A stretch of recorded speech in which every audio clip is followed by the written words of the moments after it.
कभी कभी जिंदगी हमें ऐसे मोड़ पर लाकर खड़ा कर देती है जहां एक ही रिश्ता दो अलग अलग रास्तों पर मुड़ने लगता है। दोस्ती और प्यार बस एक लकीर का फासला है, लेकिन जब वो लकीर धुंधली हो जाए तब क्या किया जाए।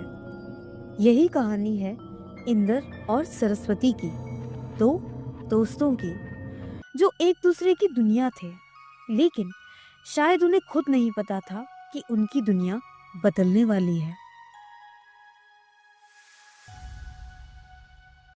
इंदर, तू जानता है ना कि जब भी मुझे कोई प्रॉब्लम होती है तो सबसे पहले मैं तेरे पास ही आती हूँ। हाँ हाँ, मैं तेरा प्रॉब्लम सॉल्विंग सेंटर जो हूँ। इंदर की बात सुनकर सभी जोर जोर से हंसने लगते हैं कि तभी कबीर सरस्वती के पास आकर खड़ा हो जाता है और हल्की स्माइल के साथ सरस्वती को देखता है, जो इंदर नोटिस करता है। वैसे शुरू, अगर तुम चाहो तो अपनी प्रॉब्लम्स लेकर मेरे पास भी आ सकती हो। नहीं, मेरे लिए एक ही प्रॉब्लम सॉल्विंग सेंटर काफी है।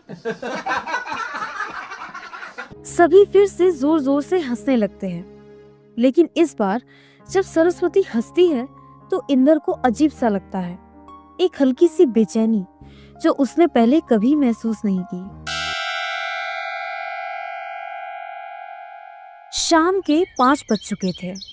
सरस्वती और इंदर गार्डन में बैठे कॉफी पी रहे थे, लेकिन सरस्वती का मन तो कहीं और ही था, मानो किसी की याद में आहें भर रही हो। सामने बैठा इंदर सरस्वती को देख रहा था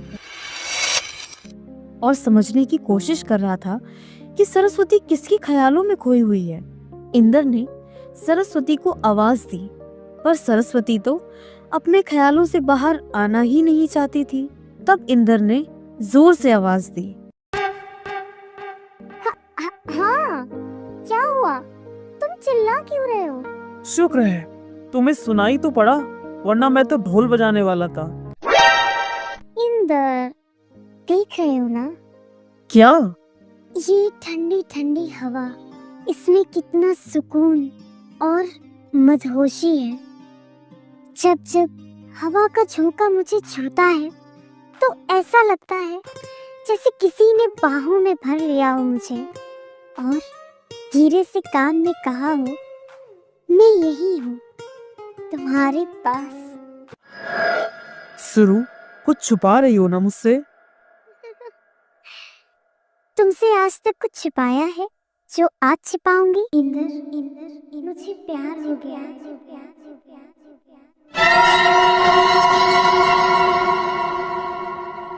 इतना सुनकर इंदर का चेहरा पीला पड़ गया।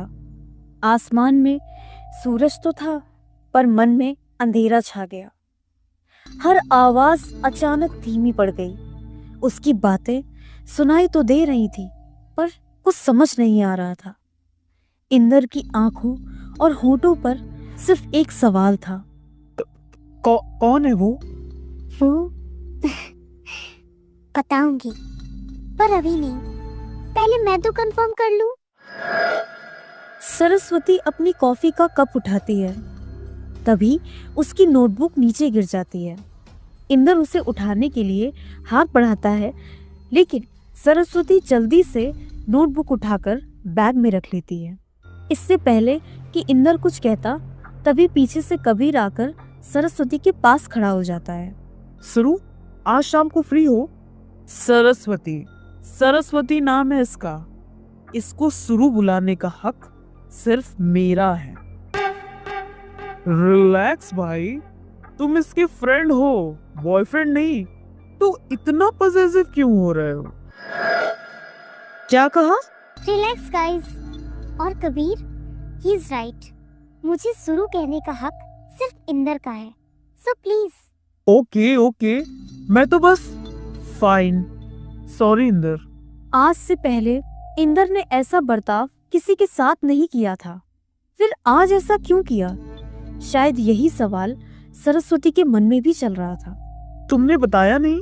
क्या बताना है? यही कि शाम को फ्री हो। हाँ, शायद। पर क्यों? बस एक सरप्राइज है। इंदर इस बातचीत को देखता है और हल्का असहज महसूस करता है और तुरंत वहां से चला जाता है। थोड़ी दूर जाकर उसे याद आता है कि वो अपना फोन तो वहीं भूल गया, तो वो फोन लेने वापस जाता है तो वहां पर सरस्वती और कबीर नहीं होते हैं। ये देखकर इंदर को गुस्सा आ जाता है कि तभी उसकी नजर सरस्वती के बैग पर पड़ती है जिसमें वही नोटबुक रखी होती है जो सरस्वती छुपा रही थी। लगता है सरस्वती भी अपना बैग भूल गई है। याद भी कैसे रहेगा जब नजरें ही कहीं और हैं। मैं क्यों उठाऊं? जब बैग खो जाएगा ना तब आएगी मेरे पास रोते रोते, फिर बताऊंगा उसे। इतनी देर हो गई है पर मैडम को अभी तक होश नहीं आया कि बैग कहाँ है। इंदर खुद भी नहीं समझ पा रहा था कि आखिर वो इतना परेशान क्यों है। ऐसा क्या है जो अंदर ही अंदर उसे खाए जा रहा है। इतना वक्त हो गया है पर सुरु का फोन अभी तक नहीं आया।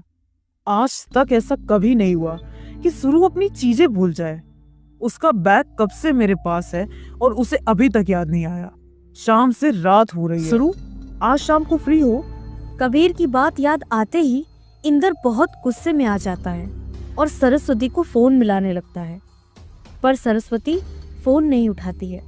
इंदर कई बार कॉल करता है पर वो फोन नहीं उठाती है। लगता है मैडम बहुत ज्यादा ही बिजी है उस कबीर के साथ। सुरु की नोटबुक, इसमें वो अपने मन की हर बात लिखती है। हाँ तो क्या हुआ, बेस्ट फ्रेंड हूँ उसका, मेरा हक है उस पर, तो उसकी नोटबुक तो पढ़ ही सकता हूँ। मुझे नहीं पता ये प्यार है या बस एक इमोशन, लेकिन उसके बिना कुछ अधूरा सा लगता है। ये तो सुरु और कबीर की फोटो है। नोटबुक की लाइन और फोटो देखकर इंदर का शक लगभग यकीन में बदल ही गया था, लेकिन फिर भी वो उस यकीन को गलत साबित करना चाहता था। तो उसने डिसाइड किया कि वो अपने दिल की बात सरस्वती को बता देगा। शायद इंदर को ये एहसास हो गया था कि वो सरस्वती से प्यार करने लगा है।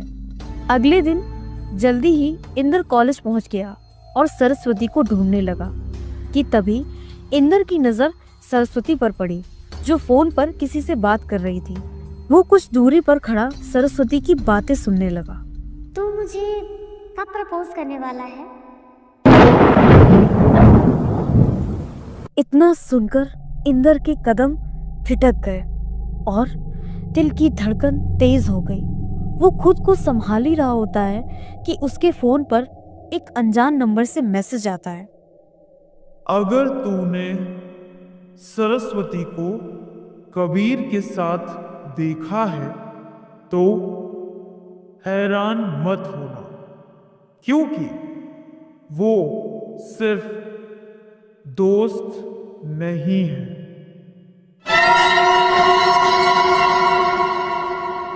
इंदर मैसेज देखकर शॉक्ड रह जाता है और सोचता है क्या सच में सरस्वती कबीर को पसंद करती है।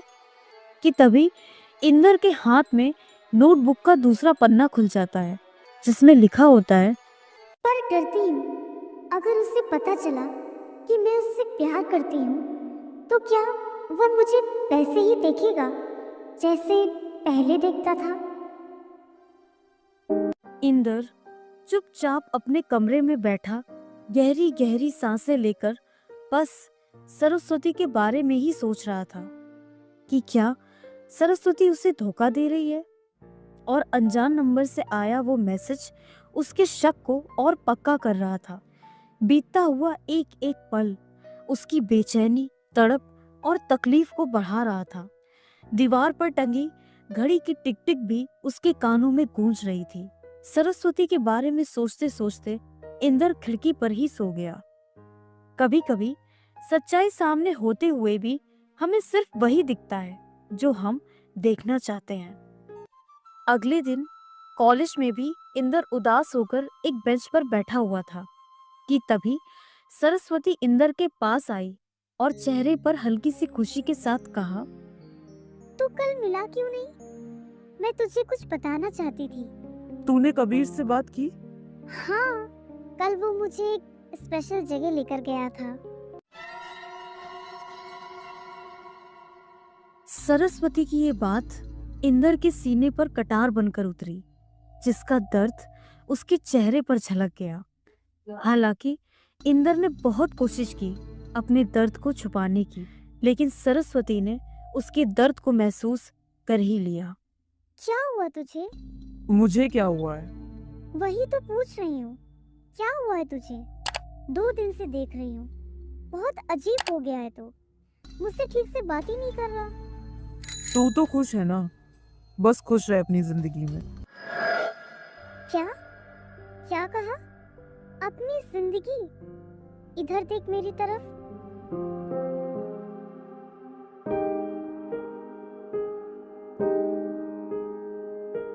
तू भी जानता है, तू मेरी जिंदगी है। फिर रहने दे यार, बस कर। इन्हीं बातों ने तो मेरा ये हाल कर दिया है। इंदर, जो कहना चाहता है साफ साफ कह। मैं कुछ नहीं कहना चाहता और ना ही कुछ सुनना चाहता हूँ। अकेला छोड़ दे मुझे। जीते जी क्या, मरने के बाद भी नहीं छोड़ूंगी तुझे। तो थाम ले मेरा हाथ, बना ले मुझे अपना, बन जा मेरी, सिर्फ और सिर्फ मेरी।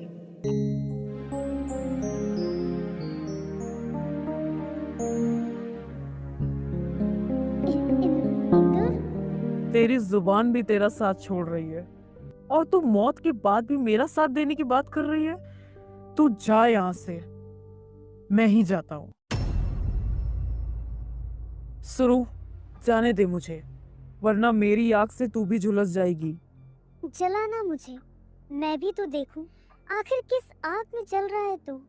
और वैसे भी तेरे बिना राख ही तो हूँ मैं।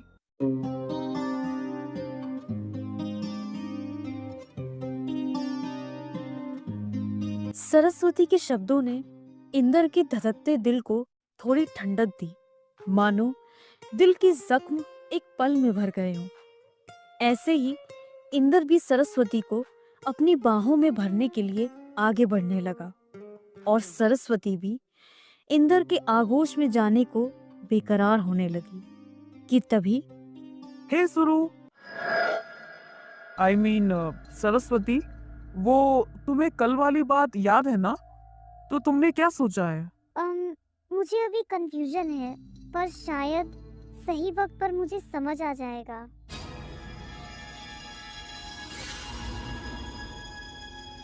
कबीर का सरस्वती से यूं बात करना इंदर को अंदर तक चीर गया।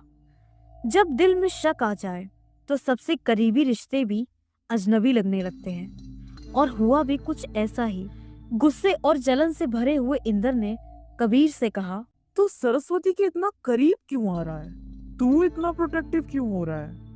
दोस्ती में इतनी जलन क्यों? कबीर के शब्द इंदर को चुभ जाते हैं और वो गुस्से से तिलमिलाकर वहां से चला जाता है।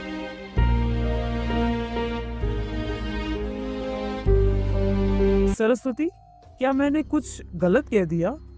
हाँ, वो मेरा दोस्त है और मुझे लेकर बहुत प्रोटेक्टिव और पॉजिटिव है। सॉरी टू से शुरू। सरस्वती। ओके सरस्वती, लेकिन ये प्रोटेक्शन और पोजीशन से बहुत ज्यादा ही है। मुझे तो लगता है वो तुम्हें कंट्रोल करने की कोशिश कर रहा है, या कहूँ तुम्हारा बॉस बनने की कोशिश कर रहा है। और कबीर, आज कहा है, दोबारा सोचना भी मत। और रही बात इंदर की, तो बॉस बनकर वो कंट्रोल करता है जिससे अपना काम निकलवाना हो। हम दोनों एक दूसरे के बॉस हैं, हमें कभी भी किसी तीसरे की जरूरत नहीं पड़ेगी। सरस्वती इतना कहकर चली जाती है, पर कबीर वहीं खड़ा सरस्वती को जाते देखता रहता है और कहता है, देखते हैं शुरू कि आगे क्या होता है।